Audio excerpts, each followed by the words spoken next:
Good morning, viewers. Welcome to Frankly Speaking with Vibhuti Jha. We are now past Christmas 2020, and 2020 is a year which I'm 100% sure that majority of us would like to get over with it as soon as possible. And it's not a New Year resolution, but on 2020, 31st December, I'm going to have a bottle of champagne to myself. Uh, Not that I have to finish the bottle of champagne, but it's a euphemistically speaking, I'm saying that damn the 2020 hindsight, let it go behind. So I hope everybody had a great Christmas Eve celebrations. And remember one thing also very important, that this particular moment has a great solstice element as well. So from the Hindu calendar point of view, it is important to remember things that we celebrate, which is very important in our own calendar. A Vedic astrologer friend of mine who has done enormous work on Jain astronomy and Hindu astronomy, he said originally this was supposed to be the World Friend Mitrata Day, Mitrata Divas. And Mitrata Divas was somehow along the line was hijacked by the Christians to make it Christmas Day. So this is just for information, interesting tidbit, and I just sent me the message. He also said that I wonder why so many Hindus are throwing around Merry Christmas to everybody without being a Christian himself. So, it was a question mark, and I said, ditto, I agree. But shows the expansion of our own heart, where we don't bother about whatever, but we celebrate happiness and joy wherever it comes from, whatever the occasion. That's the beauty of Hinduism. But today's theme is, what I have thought about, which is a thought that has been in my mind for a while. And the thought is that are Hindus facing an existential threat? When I say that Hindus are facing an existential threat, it doesn't mean that 1.3 billion people will vaporize overnight. But gradually, we have been invaded. The invasion that began with Ghazni as many years ago continued on, still goes on. Our thoughts, our ideas, our beliefs are being attacked. We are under constant attack. And it's time we took cognizance of the fact and created, I will not use the word of conscious awareness, but we have to be consciously aware of our surroundings as to what is happening. So the point which I wanted to also mention here is that if you are not aware of your surroundings, then you get gobbled up very easily. We get swayed. And if you want to prevent that from happening, you have to begin to take steps that are necessary to inculcate the values of our scriptures, our knowledge, our wisdom. It's not that we suffered from lack of wisdom. It's not that we didn't have enough knowledge laid down in our history, our texts of Gita, Ramayana, and Mahabharata. But somewhere along the line, we forgot. And our concepts are currently remarkably relevant in the world we live in. More on that later, but today to discuss this entire issue, I have pleasure in welcoming three very learned, high-class professionals, business people, and they will share their thoughts on this matter. And I have great pleasure in welcoming Dr. Shoba Chokalingam. She's from Illinois. She is a physician, a cardiologist. And I have also great pleasure in welcoming Dr. Vandana Mangalick. She is a PhD, and she's a very educated lady, a businesswoman, an entrepreneur. She's from Minneapolis, if I'm right. Isn't that Vandanaji? Yes, great. And, Thank you. and Dr. Vishwanath, who is in Atlanta. He's a physician as well. And welcome, Dr. Vishwanath. Namaste. So, it is great pleasure to have such wonderful people who are here to share their thoughts. So I'll shoot off my first request to Shobhaji. Yeah. Shobhaji, I wanted to hear your thought. Do you agree with my hypothesis? If you yes, why? If not, why not? Namaste, Vibhuti Ji. As always, a true pleasure, honor to be on your show. And I love the way you put everything in perspective. and a global, and then we zero in on the actual issues. And namaste to Dr. Vishwanathji, Dr. Vandanaji. Wonderful to be here on the platform with you both, and happy Vaikuntha Ekadashi, happy Gita Jayanti, Bhagavad Gita Jayanti. Merry Christmas. We are a Vasudeva Kudumbakam outlook, the Hinduism philosophy, the whole world, and even beyond Earth, the universe. That's what Hinduism entails. And astrological, astronomical calculations from Hinduism will be an attestation to this. And for sure, Vibhuti Ji, I grew up in a very secular Chennai. And despite that, was immersed in Hindu culture.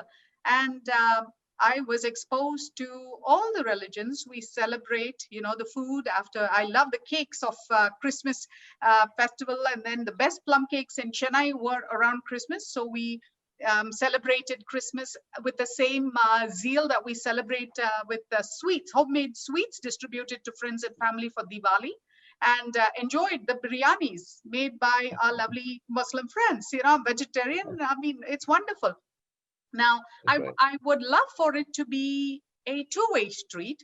And we have gone to Mother Mary, churches, lit candles and prayed. And in South India, I don't know how familiar you are, like dargahs are very famous. And it's very pan-religion. Everybody can go worship.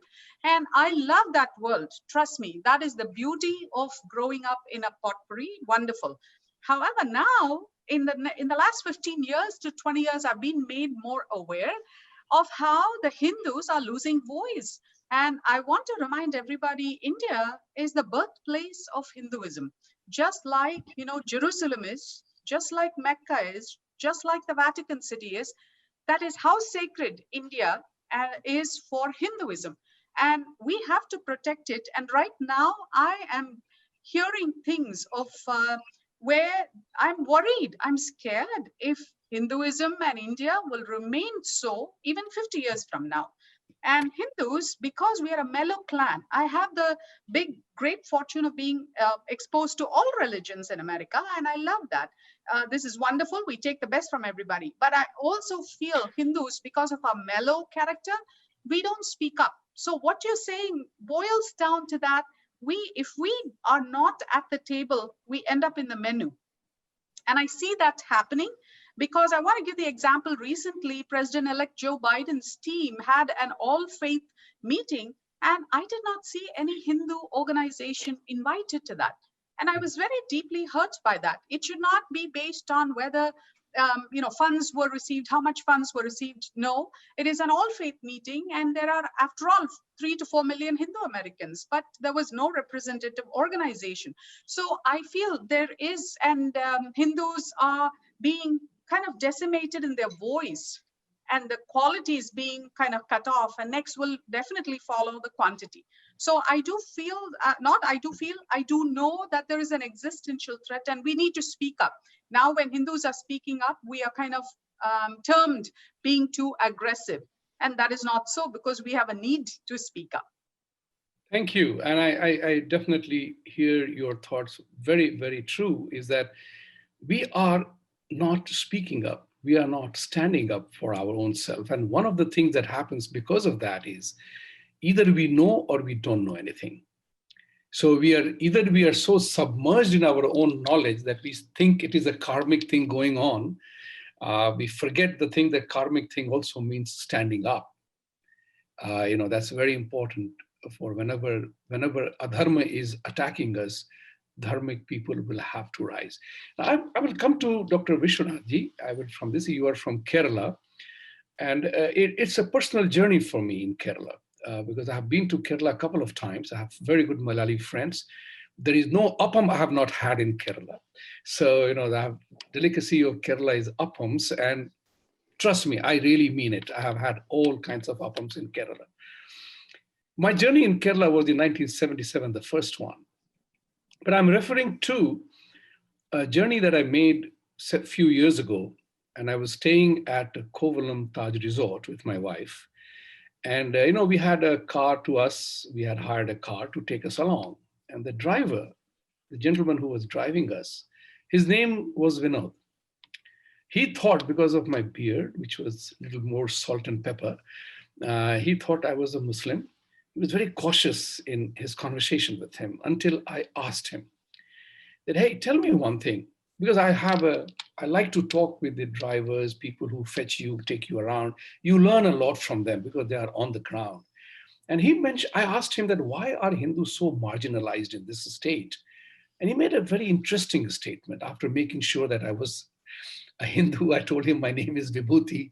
So he was very satisfied. And he said, sir, the problem is that the Christians and Muslims always unite to suppress us. They unite to suppress us and then they share the loot between themselves. This is a statement of a man who was driving me around, but he also said, thanks to BJP, thanks to Modi, this is going to change because we are now rising. Now, I'm a follower of Swami Vivekananda, so he took me down to Vivekananda Memorial as well in that place in Kanyakumari. And I was totally astounded that between 77 to a few years ago, Kanyakumari had become totally inhabited. It looked like a Muslim town for me. The idea for them was to somewhere along the line desecrate Vivekananda. Now, this bothered me because I'm a believer in Vivekananda philosophy. So, Dr. Vishwanath, what's happening in Kerala? Is education the cause of it? They say Kerala is the highest education in Kerala. Is it the lack of education or brainwashed? What's going on in your state? Because I feel that a lot of problems, like Wayanad, for example, when Rahul Gandhi went to he was rejected and he feared he was going to lose from his Amethi constituency. He ran to Wayanad and he was sure about winning only because of the Muslim population, which almost looked like the party there almost looked like a Pakistani outfit. So what's going on in your state? And I see you are doing some tremendous work on Hindu Seva Kendra. Share your thoughts on this, please. Namaste. Thank you for letting me come and talk to you. Namaste to Vandana ji and Shoba ji. In Kerala, I was born in Kerala. The situation in Kerala is a trailer. I would call it a trailer of what is going to happen in the rest of India, in my opinion. Because as of now, if we look at the demographics, Kerala has a minority Hindu population, around 45 to 46% Hindus. People argue whether it's 45 or 46, but that's more or less not a factor here. We are a minority. And if you look at Kerala Hindus, analyze them. If you look at any statistic by which you analyze a community, developmental statistics, we are at the bottom. Hindus are at the bottom compared to other religions. I mean, I can give you a few examples like access to potable water, a pakka house, or educational qualifications. Things like that, we are at the bottom. If you look at other stuff like economics, what is the amount of money a Hindu has access to, the amount of land a Hindu owns, the amount of political power a Hindu has. Hindus always call, they're at the bottom compared to other religions. We are above, or we are number one in Kerala only in a few things. For example, suicides. Hindus form almost 100% of the suicides in Kerala. Poverty. If a Malayali starves, a Keralite starves, it's a Hindu until proven otherwise. Homelessness. Keralites have homelessness, but there's only one problem, 100% Hindus. So the ground reality of Hindus in Kerala is a very pathetic stage at this point. We are a minority and we are very, very underdeveloped. So from a historical perspective, if you look at such communities around the world, such a community, such a population will not survive too long. And with each passing year, this whole community is gradually sinking. Now, the causes for this are, there's a multitude of causes.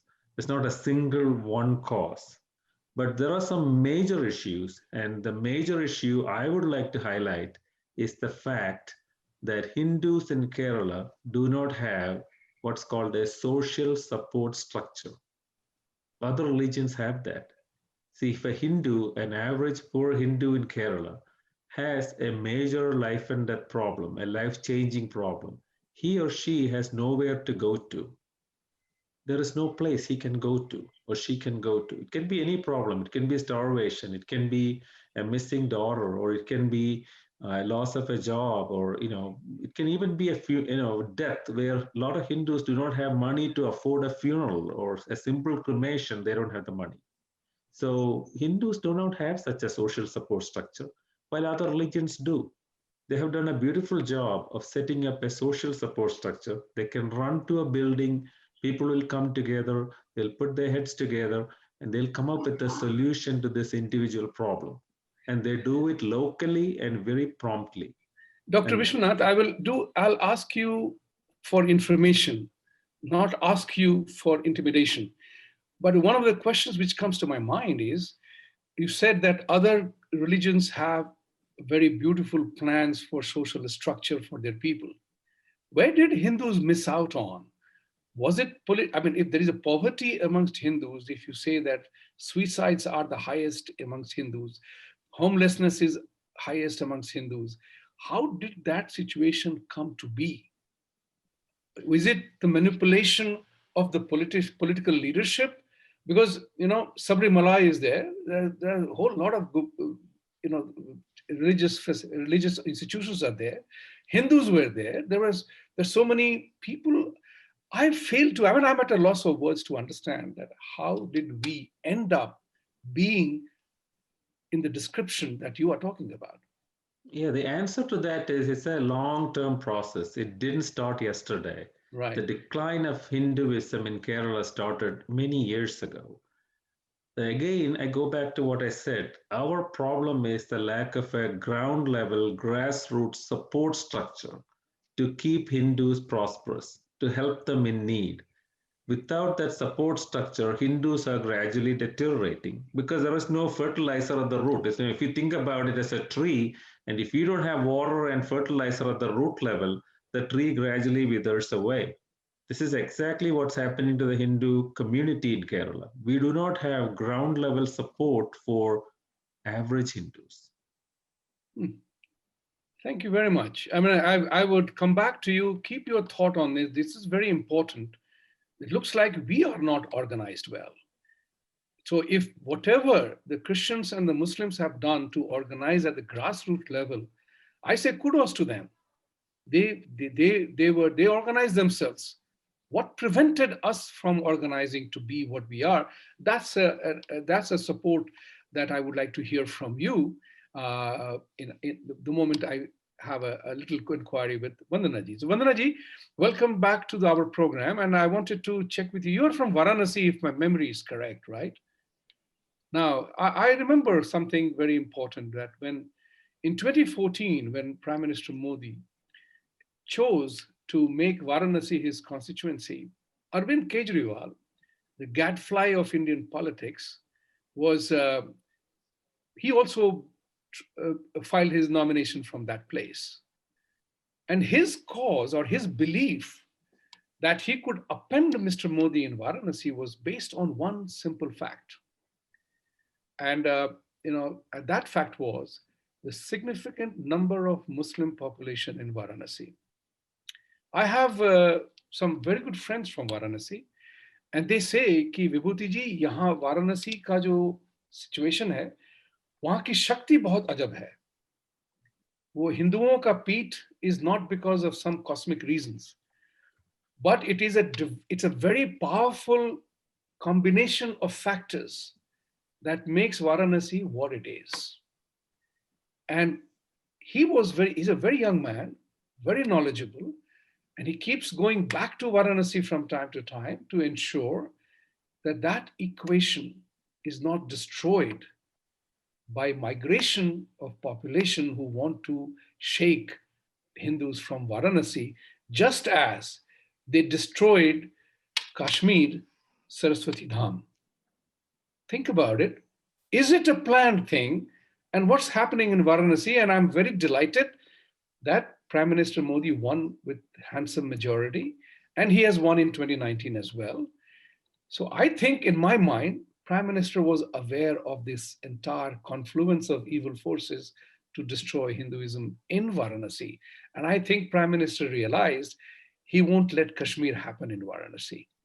Your thoughts in the overall scheme of Thank you. conversation? Namaste, Vibhuti Ji, and my wonderful friends today. Thank you for bringing me on and giving me the honor. I learned so much from you, listening to your talks on a weekly basis at Jaipur Dialogues. And Thank you. I totally agree with the two previous speakers that there is something that has happened to our religion or our faith or our Sanatan Dharma is a faith that comes, what, 10,000 at least years. It's the oldest religion in the world, maybe commensurate with Judaism, but Hinduism by itself is such a pluralistic, democratic, very over-encompassing, a thought process that completely gives space to everyone, every dissenter. And I think what has happened is, and a lot of the Western minds also, like Ayan Hirsi Ali, and these days I was following a person called Khalid Omar, who lives in London and is of Pakistani origin, specifically come out and say that when these monotheistic religions came around and started proselytizing and converting and coercing both by hook and by crook, it was as if we were taken like deer in headlights. The centuries of colonization and violence and slavery and all sorts of things that our grandfathers and great grandfathers went through. And it came down to this point where Gandhi ji decided that it was non-violence that brought us. Incidentally, today is the Jayanti of Madan Mohan Malviya, the progenitor of the university that I went through, Banaras Hindu University, which was created in 1917.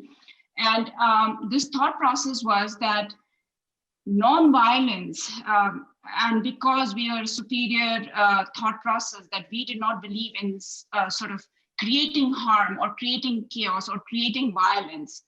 When all of us understand that that's not true, our existence came out of very, very painful violence, and we were cut into little pieces by not only a very small minority that ruled us for a very long time.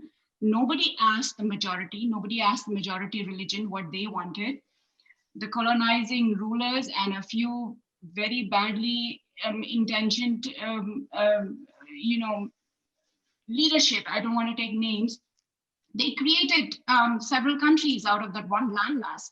So we have been carrying a lot of pain and resentment and defensiveness and apologies about the kind of behavior that we ourselves created ourselves.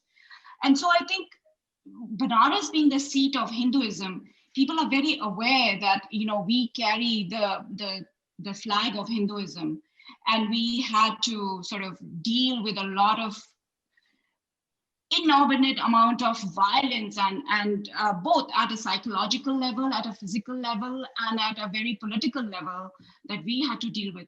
Add to that we have very bad law and order in Uttar Pradesh for scores of years. Uttar Pradesh was known as the dacoits area, or the people who could get away with violence had the power. So I think that there is this certain amount of what is called chetana or consciousness, or feeling a sense of well-being about Hindus in that area, that they understand that they have created an ecosystem for a lot of other religions. Buddha came to speak at Kashi for the first time. There's a huge Buddhist population. There's a large population of Muslims. They are the ones who were actually the worker, meaning the sari weavers and all those, people who were doing a lot of that, work with hands, that were converted forcibly into Islam. And part of it is that we understand that there is a lot of stuff going on in that melting pot. But Hinduism is the mainstay of that city. And yes, it has a kind of a very love-hate relationship with Islam in that area. But I think now, since Modi ji has come, since the government has changed, law and order has come back, things have come to a very mutually respectful space. In that is what I would say about Banaras as of what I understand. I hear what you're saying, and that's correct, that we are, for once,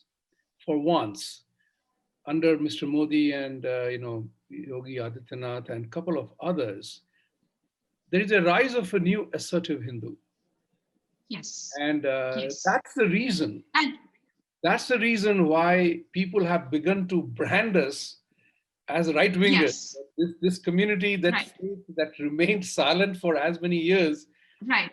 They are speaking up. Unapologetic. They are now concerned about the rise of this population. But the two issues that come up, and Shoba ji, I would like you to address those two questions and share your thoughts on this.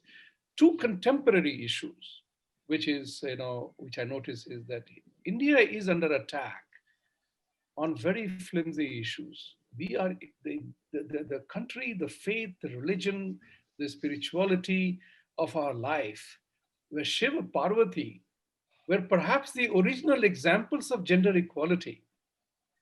But the West trashes us as a woman abuser. That is a matter which I would say to all of us here, four of us, and those watching and those who will watch later, is for us to make it clear to the world that regardless of the imperfections of the society, nothing is perfect. There will be abuse at times. But there is a definite, huge respect for women in the Indian society. I mean, I have always looked at it from that point of view, because there is a woman is always somebody's mother, somebody's wife, somebody's daughter, somebody's sister. That is and conversely, men, somebody's husband, somebody's son, somebody's brother, somebody's whatever. So the point is that unless and until we have established that relationship, but the current issue is that love jihad and conversion. You can pick whichever one you want to address first, but love jihad as a concept, falling in love and marrying is one matter. My wife is a Jain, I'm a Brahmin. My wife is a Jain. I didn't have any contractual obligation with her that she had to essentially convert to being a Brahmin and abandon your Jainism. We didn't even have that conversation.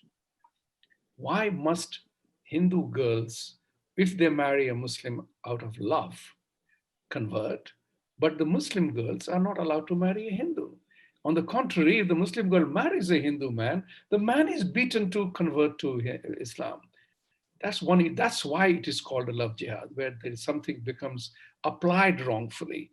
And conversion is a second matter, which, I have coined that phrase that India has become a hunting ground for the conversion farmers and conversion jihadis or the Christian, crusaders, to convert people to other faith. And I believe conversion is an ultimate sin against God's original intention. Each four of us here need not have been Hindus. God could have made us whatever he wanted at any given point in time, but he made us Hindus. The point is, if anybody tells you and I to convert to another faith, that is an insult to God's original, that's the level at which we must address the issue. Your thoughts, Shoba ji? For sure, Vibhuti Ji. I'll address this conversion right away just because we were on it. It's like, I respect everybody else's mother and father, parents. But for that, if it's similar to saying, just because somebody else's parents are so dear to them, to ditch our parents and take upon their parents. Would anyone do that? No, I respect everybody else's parents. Each one's parents are dear to that person. And that is the same analogy in religion, number one. And number two, I completely agree with you. It is a sin to convert anyone to anything. That's why Hinduism does not proselytize, does not say, hey, please convert to Hinduism, because we feel there are so many karmas behind us to be born even as a worm. God determines it. And we do our part in our chosen path that God has given us. And we work towards enlightenment, moksha, nirvana, whatever we want to call it. And each soul, even within Hinduism, and outside Hinduism is at a different stage in that path. You're at a different, different routes that we're taking. Now, conversion, that's why, especially to be converting another religion's followers by giving monetary enticements, I think it's disrespectful to the deity of that religion. Number one, let's face it. I don't think they ever wanted it that way too, but also in this 21st century, that's just beyond any respectful, dignified way of practicing a religion. So if someone is mesmerized with an ideology and wants to follow it by their own free will, that's different. But not offering rice bags and money, and also definitely not forced conversion for the love of your life. I mean, if somebody had a knife to people's heads, what are they going to do? Somebody uninformed or somebody who's by themselves without a lot of community support. So conversion is an absolute no-no. Now, I want to also get into the love jihad, and then I'll dovetail back into the act that Yogi Ji has passed. But love jihad, what is going on now? Just in Kerala alone, Vishwanath Ji will explain that even better. The statistics I heard from him, 12,000 cases of love jihad in the state of Kerala and 4,000 plus habeas corpus like cases filed in the High Court. And what I'm saying about love jihad is, first of all, the girl is, or why should it always be the Hindu girl that is being taken away and converted to another religion? We don't hear other religion girls in that many numbers being converted, number one. Number two, if it is love marriage, then both the religions should be respected the same way, on the same level. Number three, there are legal connotations to an inter-religion marriage still going on. And when you marry, out of your Hindu religion, or you convert and then marry, or marry and then convert, the laws, even in terms of inheriting your own parents' properties, are very, very detrimental to the Hindu girl. And she's not aware of any of this. And at an age when she cannot even understand anything, they just get away all the information from her, keep away information and just get her into marriage. And worse is, I'm worried about is, one is a religion standpoint. I'm worried about it as a woman's standpoint. Many of these girls are being passed around to many men after a few months of being quote unquote married. And then they're even being sold as sex slaves to ISIS. In far-off locations like, where Turkey, Syria, and things like that, and Afghanistan. In fact, so this is very disturbing. And I don't think these young girls, innocent girls, know what they're getting into. And until such time, that they know everything that's ahead of them, and they really are aware of the social problems associated with it, I don't think anyone should be encouraging it. Now, coming back to the law that Yogi Ji has passed in Uttar Pradesh. I have 1 minute to finish that. Yes, for sure. Yes. Oh, absolutely. Oh, less than that. And we can go into that later. So, Yogi Ji has passed a law. And the reason I'm bringing that up is it was quoted in Chicago City Council, CAA, anti-CAA protests, or a resolution that's being worked on, that against interracial, India is against interracial or interreligion marriages. It is not so. It's for the safety and for, really, we have to conserve a religion and a thought ideology, which is the majority of India. Without knowledge, people are getting really, quote unquote, being messed up in their lives. So that's why the law was passed. It is not to discourage any religious exposure or anything. So thank you. Very well explained. Very well explained. Dr. Vishwanath, what I wanted to ask you was that, issues are many, and what is your Hindu Seva Kendram doing to ensure that none of these evils destroy the framework of Hindu reference in Kerala?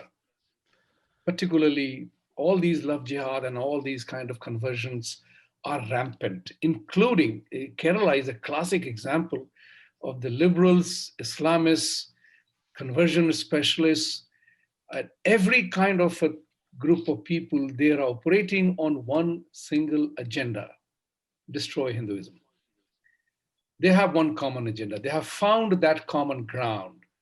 And like Shoba Ji was mentioning a few minutes ago, that when they do conversion, it's sin against God, they don't respect, they are they are not supposed to respect because their religion mandates them to do that. Somewhere along the line, they will have greater moksha if they convert 100 Hindus, as if it is a booty. It's a prize money to convert Hindus. I want you to mention that in the Kerala context. Well, Kerala, as I said, is, you rightly said, Vibhuti Ji, that this is a experiment. Kerala is really a grand experiment where three major religions, I would call communism a religion too, because it fits most of the standards of the religion. The three religions are surrounding the Hinduism. Hindus in Kerala, I would compare it to a large herbivore. We are like a large herbivore animal who eats and lives and minds its own business, doesn't hurt anybody else.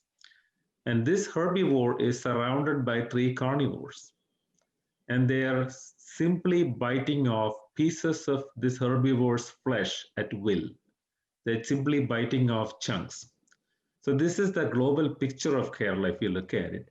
At the same time, why does this herbivore, meaning the Hindus, have to be in this stage? The reason is we do not have a collective strength to stand up and assert ourselves. Now, this collective strength of a community, in the Hindu Seva Kendram's opinion, comes from the grassroots, not from the intellectual level, not from the stratosphere. You have to start on the ground. So if you look at conversion, Shobaji was mentioning conversion. Shobaji was mentioning love jihad. I mean, these are all real issues. Let's not have any doubts about it. These are major real issues. But if you analyze it, they happen at the grassroots level of the Hindus. They're not happening. And the higher you go up on the socio-economic ladder, the less number of conversions, the less number of love jihads. So fundamentally, this is a grassroots level issue. So Hindus have to be tracked down at the grassroots level. Hindu Seva Kendram is a grassroots level initiative. It's a micro level project. We go into each panchayat. It's panchayat based, panchayat being the smallest administrative unit in India. You go down to the panchayat, you open a Kendram, it's a physical structure. You don't sit there, you just go out into the community. You track down every Hindu. In fact, we will scientifically track down every Hindu in the panchayat, collect data from them, collect about their health issues, alcoholism, drug use, women's education, potable water, a nice house. We will collect all the data from every Hindu in that panchayat. Then we analyze the data and then try to come up with empowerment solutions. Hindu Seva Kendram does not do what I like to call reactive Seva, which is simply handing out food and money and clothes. We do what we call proactive Seva. We try to empower the community to improve their education, improve their financial status, do more businesses, help each other out, and become more powerful at the grassroots level. Unless this is done, this decline of Hinduism in Kerala cannot be stopped. It will become irreversible and reach the point of no return at which nobody can stop it. So Hindu Seva Kendram is going where nobody has gone before. This is a unique attempt which has not been done in Sanatan Dharma from what I have found out. I've asked so many people, but nobody has said that a grassroots level initiative where somebody goes into an area and tracks down every Hindu, no Hindu left behind. So that is the way we are different from a lot of other Hindu endeavors. That's very powerful and very gratifying to hear, because I was going to reach out to Vandana ji that in the last 10 minutes we talk about that we are aware of the problem. We are cognizant of the problem. What to do about it? So I'm very delighted that the Hindu Seva Kendram in Kerala is already beginning to start the grassroots level of work. Now you're sitting in Atlanta. Tell us more about how does it operate between US and India, and how many centers are there in Kerala before I come to Vandanaji. Okay. Kerala has about 1,100 panchayats if you look at the numbers. For example, for comparison, Tamil Nadu has 3,000 plus. Now, to reach every panchayat as fast as possible is our goal. Please remember, in Kerala, Hindus have, forgive me for the medical term, Hindus have acute severe time deficiency. That is, in one phrase, if I can describe Hinduism in Kerala, acute severe time deficiency. So we do not have time to do gradual incremental work. So we are trying to go out and reach every panchayat ASAP. We opened the first Hindu Seva Kendram in March of this year. Of course, exactly then Corona epidemic hits. And after that, that has slowed us down many, many ways. However, we are getting close to 100 by now, 100 panchayats. And we will definitely reach 200 within a month or two. And once we get to that level, we are hoping to expand quite fast. We have set our deadline as December 31st, 2022 to cover the entire state. If possible, we want to do it before that. And our experience is wherever we have reached at the grassroots level, ordinary Hindus, the rickshaw drivers, the sweeper women, the manual laborers, they have been very, very interested. They have really woken up to this idea of social support, the social support structure, which we provide. Oh, that's wonderful to know about it, and that's truly commendable that you are moving ahead. But you will be happy to know that I believe that in the recent Kerala elections, BJP has established largest number of volunteers and workers in Kerala. So I suppose it would be of immense importance to coordinate while keep doing what you're doing without relying on the official organization. And but it is always good to collaborate. You multiply faster. I use the economics terminology that collaboration, cooperation, and mobilization has significant multiplier effect in everything that we are trying to do. So congratulations, and very grateful that you are doing such an outstanding work. Vandana ji, I wanted to check with you on one different aspect, that we are all aware and cognizant of the problem, as I mentioned earlier on. In terms of action plan, things that we need to do away with. And I have begun to take that position that something is not working. Einstein's definition of doing the same thing expecting a different result is a greatest sign of idiocy or stupidity or whatever it is. I have a strong objection to the word secularism. Personally, it has evolved over a period in time. It's fashionable to be secular. But Hindus are, Sanatan Dharmis are automatically secular. It's like telling you, why aren't you being like a woman? But you are already a woman. I am a man. What is it there to be more? So secularism, who is it prescribed for? I mean, is it what I call, is it a realistic goal? Or is it an utopian rubbish? In my opinion, I believe secularism is an utopian rubbish heaped on us, not by us on us, by Christianity, because what is freedom of religion here? It's a question to understand. I mean, there are two religions fighting with each other, crusade and jihad. We are caught in the crossfire, right? So should India, or I don't want to use the word should, must India officially say that we do not accept freedom of religion as a Western concept because we extend it as our way of life. It's for us. So if you are talking about freedom of religion, practice what you want, but don't proselytize. Your thought on it? Yes, thank you, Vibhuti Ji. I wanted to add a small line to what the two gentle doctors were talking about.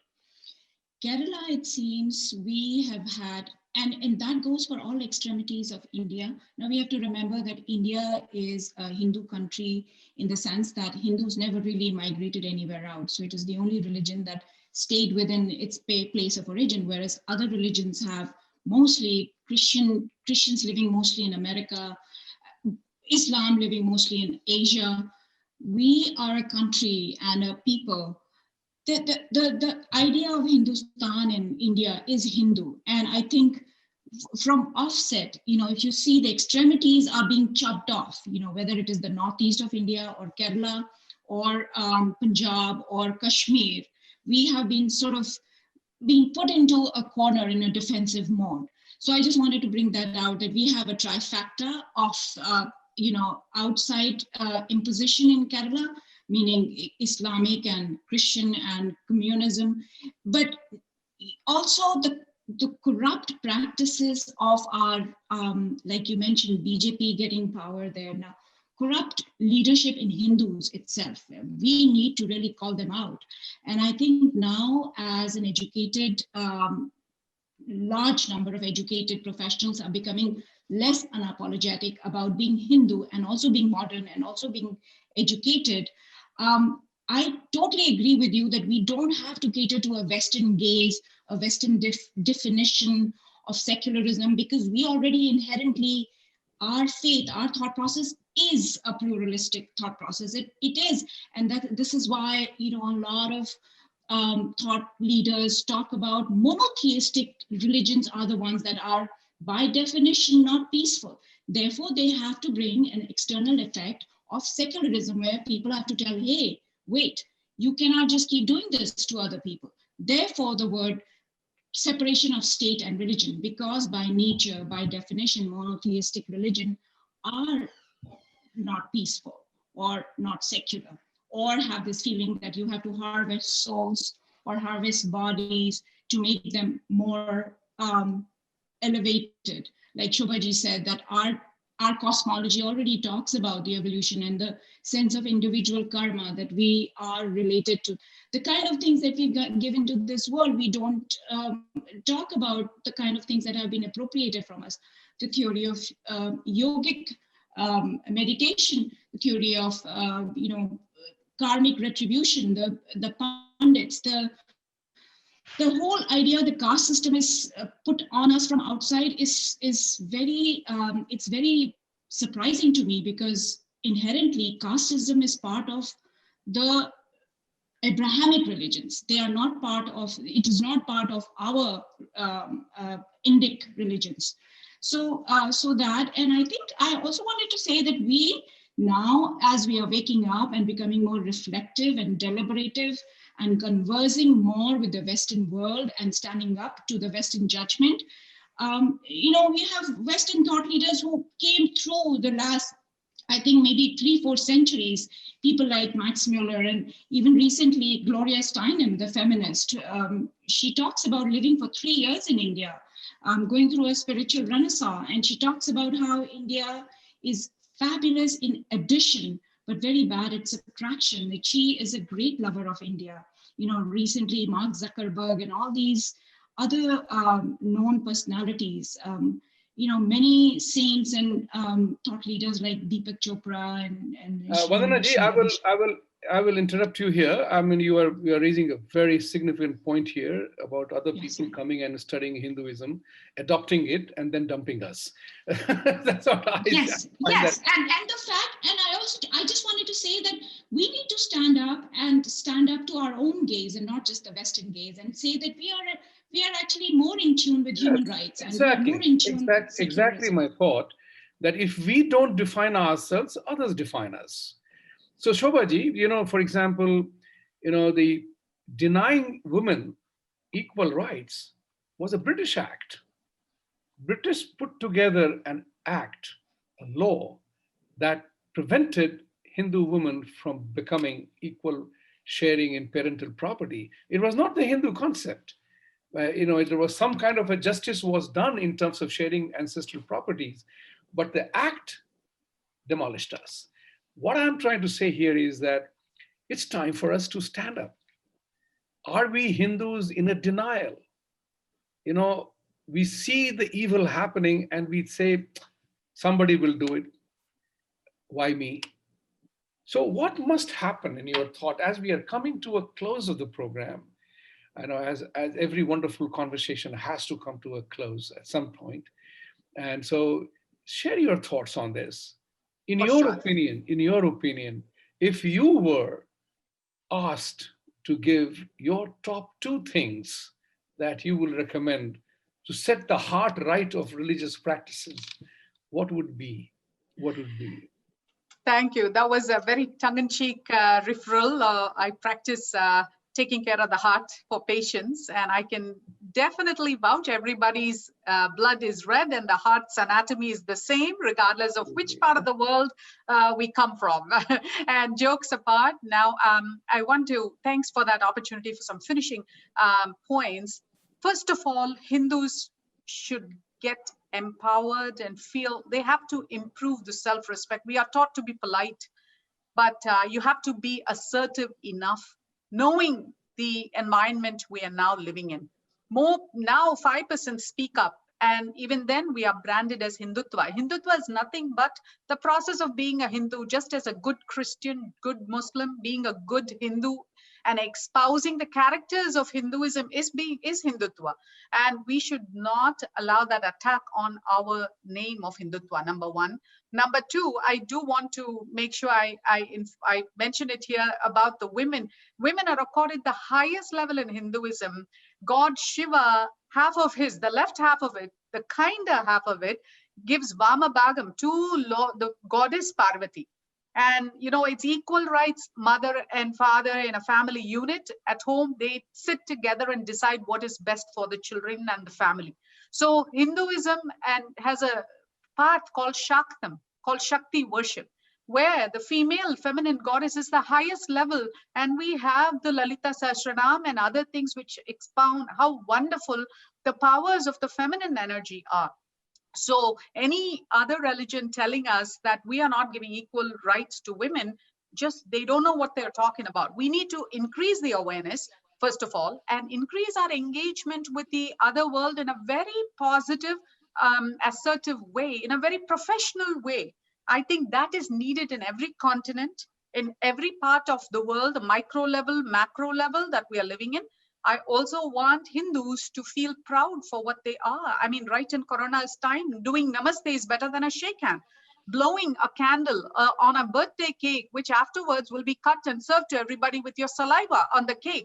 That is like a sitting duck for COVID and other transmissions. So that is never done in Hinduism. We don't blow away a flame. That is not, we light lamps. So we have to expound all the wonderful things we have and don't feel guilty about it. Don't feel apologetic about it. You're not being brash. You're just speaking up for yourself because everybody else does that. And I also want to just highlight the Hindu Seva Kendram. The website here for people to donate is hinduservicefoundation.org. Kindly, it is tax deductible, and we all need to do our share because, I mean, regardless of our state of origin, that doesn't matter. Language, no, we are doing it for the sake of Hinduism. From what Vishwanathji said, it's 50 centers per month looks like. So hinduservicefoundation.org. Thank you. Thank you. Thank you very much. And, you know, like I always have, you learn from surroundings around you, and I learn from sports, I learn from military, I learn from doctors like you, because I believe that doctors can be the leaders of bringing about the concept of humanism and human equality. Because I believe, and you said the same thing, and that was the intention, that on the doctor's table or in his office, there is no Christian cancer or there is no Islamic ulcer. You know, the illness doesn't have any monopoly of any religion or faith. So doctor, 1 minute for you, Dr. Vishwanath, is that going forward, you know, like I will come to Vandana ji with the last closing statement of hers on this matter. What needs to be done? Same question, your point. 2 items that need to be attended to by Hindus themselves because action is on us. My answer is very simple, Vibhuti Ji. Right now, Hindus are facing a major crisis, no matter how you look at it. So we are part of the problem now. Hindus have to wake up and become part of the solution. It's time that we move from being part of the problem and become part of the solution. How do we do that?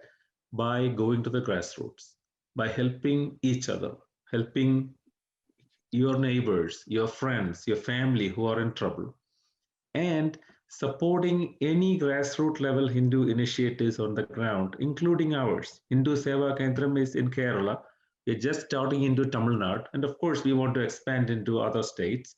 But that doesn't mean we are the only game in the ground. There are other people. Any kind of grassroots level initiative where we try to address Hindus' life and death, day-to-day issues, and start from there. And only then they can start becoming proud of their heritage and start to stand up and talk and be counted.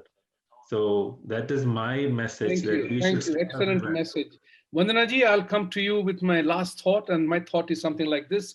You talked about violence being a part of human endeavor. There has been violence. You have to fight a war when you have to fight a war. Whenever dharma is threatened, dharma has to rise up. It doesn't mean you can't offer champagne and a bouquet of flowers to somebody who's coming to cut your throat.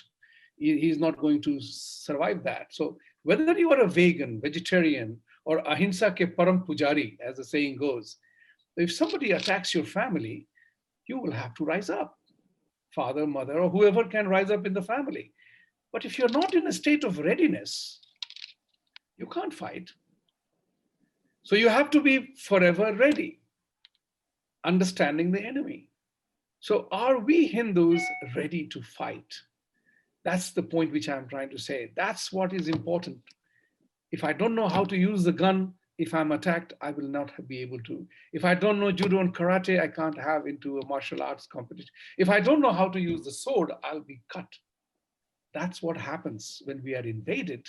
We are so peace lovers that 10 gundas come in the village, they create disturbance, and 1,000 Hindus leave. What needs to be done? You have 1 minute to conceptualize and say so. Yes, I am so thankful to you for bringing me into this conversation, because this is one of the most favorite and the most possibly the only cause that I live for today. That we are a gift to this world, that we have brought the best things to this world. And if the world is not learning to listen to us, we need to listen to ourselves. So I think, like you said, at every level, I agree with the previous two speakers. We have to work at the grassroots levels. We have to be very unapologetic and be very self-respecting and very open about what we are and who we are. To the world, to the Western world especially, at social media, I think people are getting up and telling, talking about Project Thessalonica, Joshua Project, other projects where the other religions are trying to digest us and our culture. So we have to be very reflective, very deliberative, very conversant about what we are and who we are. Whether it is violence or non-violence, we have to stand and support each other. I just want to add a very small positive note. Recently, I was told the Generation Y and the Generation X's, they had a project where they stood up on social media against Cardi B. She was being portrayed as Durga Shakti for selling shoes. And people went and spoke about it. The ad was taken back and she had to apologize. And people said, you can't appropriate our icons just like that. So in essence, I think we are ending at a very positive note. We all need to come together. I will have to stop you here because my time is up. It has been a wonderful conversation with all three of you. Thank you very much for making yourselves heard, known, and seen. To all the viewers, thank you very much for joining us on this day. Happy New Year is coming. 2021 will be on us very soon. So Happy New Year to all the viewers, to all of you here. Thank you for being here once again. And remember, whenever you are in doubt, ask a question. And I have done this any number of times, and I will continue to do this. I have told this to my Christian friends and Muslim friends. I'm very happy that Jesus is the only way for you. That's cool, but that's who brings the best out of you. So be it. But don't tell me I'm wrong in what I practice. I have told my Muslim friends, if you believe Allah is supreme, damn good for you. But don't tell me I'm wrong. And that's what we have to convey, stand up for. And we have to know each other, know our faith. And one of you said that this is a gift to the universe. Hinduism, Sanatan Dharma is a gift to Hinduism, to the world. Let's treat this gift respectfully ourselves and for the world around. Ladies and gentlemen, thank you very much. Have a great week ahead and see you again soon.